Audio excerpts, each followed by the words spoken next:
அன்பு நண்பர்களே, அனைவருக்கும் அன்னை சமையல் உமாவின் அன்பான வணக்கங்கள். இன்றைக்கி அன்னை சமையலில் பார்க்க போகிறது பாவ் பாஜி மசாலா. எல்லாருக்கும் ரொம்ப பிடிச்சமானது கூட, செய்கிறதுக்கு ரொம்ப கஷ்டம்னு நினச்சிட்டு இருப்போம். ஆனால் செய்கிறதுக்கு ரொம்பவே சுலபமானது.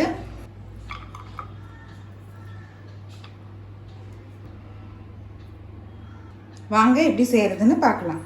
இப்போ 3 உருளைக்கிழங்கு வேக வச்சு எடுத்து வச்சுருக்கேன். இப்போ இது கூடவே கொஞ்சமாக பட்டாணி சேர்த்துக்கலாம். இப்போ இது நல்லா மேஷ் பண்ணிக்கலாம்.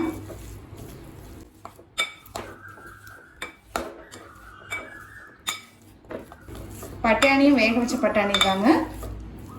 இப்போ இதை நல்லா மேஷ் பண்ணியாச்சு. இப்போ இதை எடுத்து தனியாக வச்சுக்கலாம். கொஞ்சமாக பட்டர் சேர்த்துக்கலாங்க. நான் தோசைக்கல்லே பண்ண போகிறேங்க. நீங்கள் விருப்பப்பட்டீங்கன்னா கடாயிலே பண்ணிக்கலாம். கொஞ்சமாக எண்ணெய் சேர்த்துக்கலாம். பொடியாக நறுக்கின பச்சை மிளகாய்,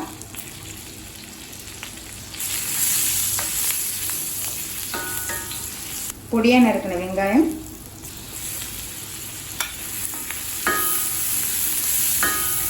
ஒரு டீஸ்பூன் இஞ்சி பூண்டு விழுது, கொஞ்சம் கேப்சிகம்,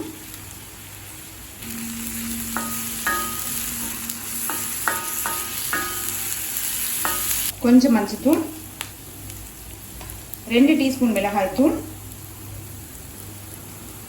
1 டீஸ்பூன் காஷ்மீரி மிளகாய்த்தூள்,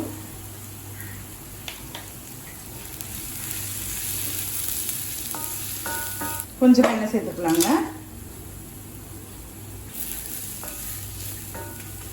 ஒரு தக்காளி,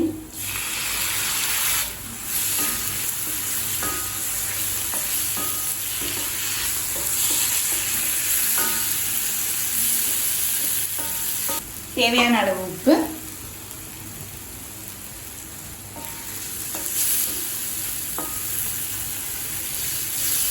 இப்போ இது கூடவே கொஞ்சமாக தண்ணி சேர்த்துக்கலாங்க.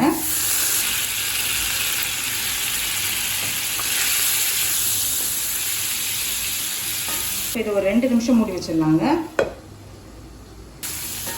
இப்போ வெங்காயம் தக்காளி பாருங்கள் எல்லாமே நல்லாவே மேஷ் ஆகிடுச்சு. இப்போ அடுத்தது இதில் மேஷ் பண்ணி வச்சுருக்க உருளைக்கிழங்கு பட்டாணியை சேர்த்துக்கலாங்க. நம்ம மேஷ் பண்ணி வச்சுருக்கிறதுல பாதி தான் சேர்க்குறேன்.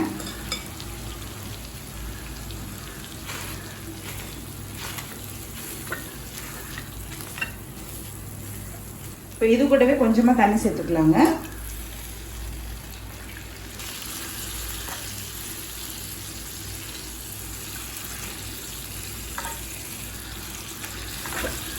நமக்கு பார்த்திங்கன்னா இந்த பாவ் பாஜியோட அந்த க்ரீமி கன்சிஸ்டன்சி கிடைக்கணும்.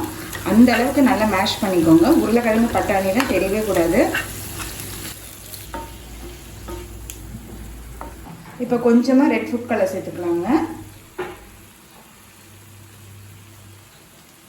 இது நீங்கள் விருப்பப்பட்டீங்கன்னா சேர்த்துக்கலாம்.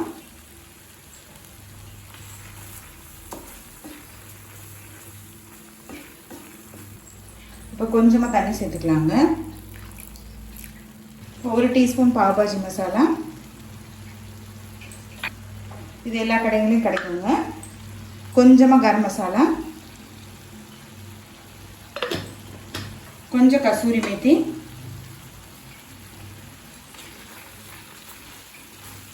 நமக்கு திக்காயிட்டே இருக்குங்க.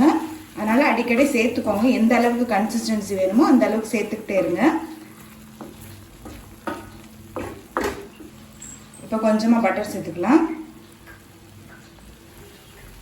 கொஞ்சம் கொத்தமல்லி,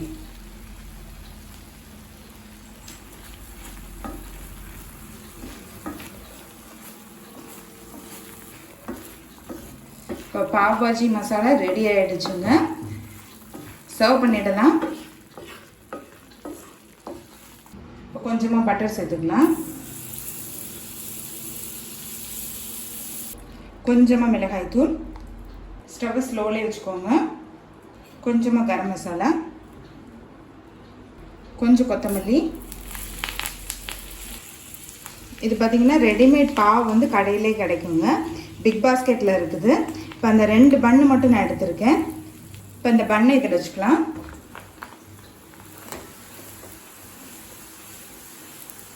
இதை அப்படியே திருப்பி போட்டுக்கலாங்க. க்ளோஸ் பண்ணியாச்சு. இப்போ இதை எடுத்து வச்சிடலாம். இப்போ சுவையான பாவ் பாஜி மசாலா ரெடி ஆகிடுச்சு. ரெசிபியை ட்ரை பண்ணி பாருங்கள். கண்டிப்பாக உங்களுக்கே பிடிக்கும். ரெசிபி பிடிச்சிருந்ததுன்னா வீடியோவை லைக் பண்ணுங்கள், கமெண்ட் பண்ணுங்கள், ஷேர் பண்ணுங்கள். இது வரைக்கும் அன்னை சமையல் சேனலை சப்ஸ்கிரைப் பண்ணாதவங்க சப்ஸ்கிரைப் பண்ணுங்கள். தேங்க்யூ.